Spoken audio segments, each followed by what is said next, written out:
খেতে বসে পড়েছি। তো প্রথমেই দেখো চলে এসেছিলো সাদা ভাত, তোপসে মাছের ফ্রাই। এই যে তোপসে মাছের ফ্রাই, তার সঙ্গে ছিল হচ্ছে ভেজ ডাল, তার সঙ্গে হচ্ছে এই যে ঝুড়ো আলু ভাজা, আর এখানে রয়েছিল হচ্ছে চিংড়ি দিয়ে ইঁচড় চিংড়ি। কিন্তু আমি যেহেতু চিংড়ি মাছ খাই না, তাই চিংড়িগুলো বেছে বেছে আমি পূজার পাতে তুলে দিয়েছি। এই দেখো কথা বলতে বলতে একটা চিংড়ি মাছ চলে এসেছে। এই চিংড়ি মাছ চলে এসেছে, চিংড়ি মাছ ওখানে তুলে দিলাম।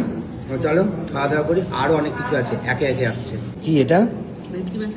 ভেটকি মাছের পাতুরি, তার সঙ্গে রয়েছে হচ্ছে এই যে আর মাছ। তোপসেটাই আমরা এখনো খেয়ে উঠতে পারিনি। এখানে চলে এসেছে ভেটকি মাছ, তারপরে হচ্ছে আর মাছ। তোপসে মাছটা এখনো খাওয়া হয়ে ওঠেনি। তো চলো পরপর এক এক করে সব শেষ করতে হবে। এখনো আইটেম আসছে, এখনো মাছ আছে। দেখো দেখো দেখো কত বড় চিতল মাছ দিয়েছে, মানে এতটা বড়, বুঝতে পারছো? এই যে দেখো হাতের সাইজটা দেখো, থালার বাইরে চলে যাচ্ছে। তোমারটা ভেঙে গেছে দিতে দিতে? ভাঙাটাই খাও, আমার দিকে কিন্তু হাত বাড়িও না।